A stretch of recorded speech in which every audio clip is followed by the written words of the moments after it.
শুক্রবারে আমার ওখানে একটা মহা মিছিল আছে, শুক্রবার বেলা 2টায় আমার মিছিল শুরু হবে। আরাবুল ইসলাম গামছা মাথায় জড়িয়ে ওদিন মাঠে নামবে। আমি দেখাতে চাই যে বাংলার মানুষ দেখুক এই অপদত্ত নির্লজ্জ 34 বছর সিপিএম এর জানিয়েছে, সেই সিপিএম এর লোকেরা আজকে তৃণমূল করছে, মমতা বন্দ্যোপাধ্যায়ের দল করছে। আর আমরা রক্ত জড়িয়েছি এই তৃণমূল টানার জন্য। সেই মহিলা আজকে ভুলে গেছে, সেই মহিলার কাছে যারা আছে তারা সব হয় খুনি, নয় তোরাবাজ, নয় বড় বড় ক্ষমতার আজকে এই তৃণমূল দলটাকে গ্রাস করে রেখেছে। তাই আমি বলতে চাই, এই ভদ্র মহিলার আমি বলতে চাই না, এই ভদ্র মহিলার কোনো দায়িত্ব নেই, দায়িত্ব জ্ঞান গগ্নি কিচ্ছু নেই।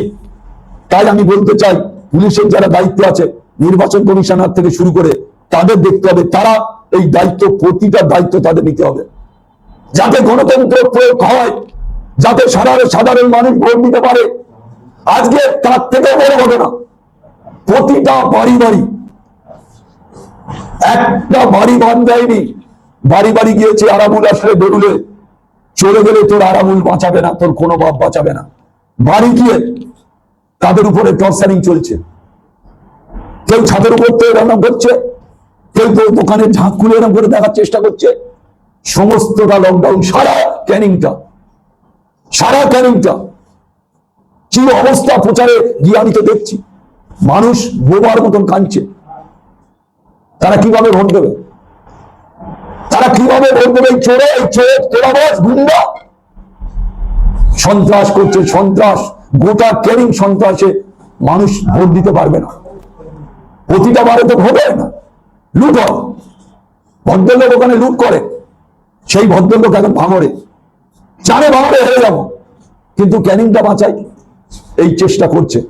তাই আপনাদের কাছে, প্রেসের বন্ধুদের কাছে আমার অনুরোধ থাকবে যে এই ধরনের চক্রান্ত, এই ধরনের অত্যাচার, এই ধরনের জুলুম, এই ধরনের গণতন্ত্র হরণকারী, এদের বিরুদ্ধে ব্যবস্থা নেওয়ার জন্য আমি ফের নির্বাচন কমিশনের কাছে আহ্বান করব যে এই খুনি আর এই অত্যাচারিত এদেরকে অবিলম্বে ব্যবস্থা না নিলে গোটা ক্যানিং ভাঙড়ে ভোট করতে দেবে না এরা।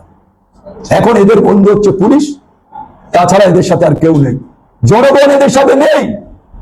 একান্তে লোকেরই, ওখানতে মিটিং মিছিল করছে, এদের সাথে কিন্তু মানুষ নেই।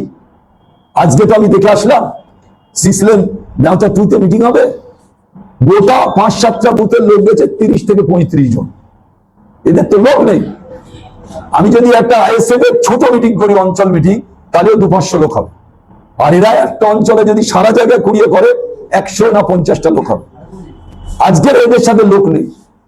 একটা লোকের মাথা কিনছে 10 লাখ করে দিয়ে, জানেন? আইএসএফ এর লোকেদের বলছে 10 লাখ দিচ্ছি, তুই আমার দলে জয়েন কর। এরা বলছে 20 লাখ দিচ্ছি, তুই আমার দলে জয়েন কর। 200, 400, 500 কোটি টাকার মালিক ভদ্রলোক, জানে 100 কোটি টাকা আমার খরচ হবে ভাঙড়ে।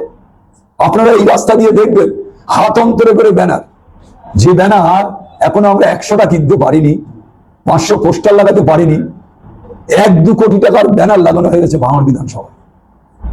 কোথা থেকে টাকা আসছে? ভদ্রলোকেতে সব জমির যারা দালাল, জমির প্রমোটিং কোম্পানি, তাদের কাছ থেকে একটা করে লিখে দিয়ে আসছে, তোর 2 কোটি, তুই 3 কোটি দিবি, এই নির্বাচনে আমার এইটা লাগবে, তুই এই দিবি। এখানে 70টা কোম্পানি রয়েছে, 100 কোটি টাকা তোলা হয়ে গেছে নির্বাচনের আগে। আর সেই সব নিয়ে আজকে ব্যানার, আজকে পোস্টার, হাত অন্তরে পোস্টার, পুরো 12 কিলোমিটার ধরে গায়ে পোস্টার লাগানো রয়েছে। দেখে আসলাম, হচ্ছেটা কি এখানে? কত টাকার মালিক তিনি, কত টাকা খরচ করছে নির্বাচন কমিশন দেখতে পাচ্ছে না? নির্বাচন কমিশনের চোখে যাচ্ছে না এটা যে কোটি কোটি টাকার দুর্নীতির সাথে যুক্ত এই ভদ্রলোক, যাকে বলেছে ক্রিমিনাল নয় শুধু সে, আজকে নটোরিয়াস ক্রিমিনাল, যারা ভোটে দাঁড়াতে পারে না, আইনে আছে, সংবিধানে আছে, সেই নটোরিয়াস ক্রিমিনালের মমতা বন্দ্যোপাধ্যায় টিকিট দিয়েছে। ভাবা যায়? গোটা বাংলা নয়, ভারতবর্ষের মানুষ জানে ও নটোরিয়াস ক্রিমিনাল।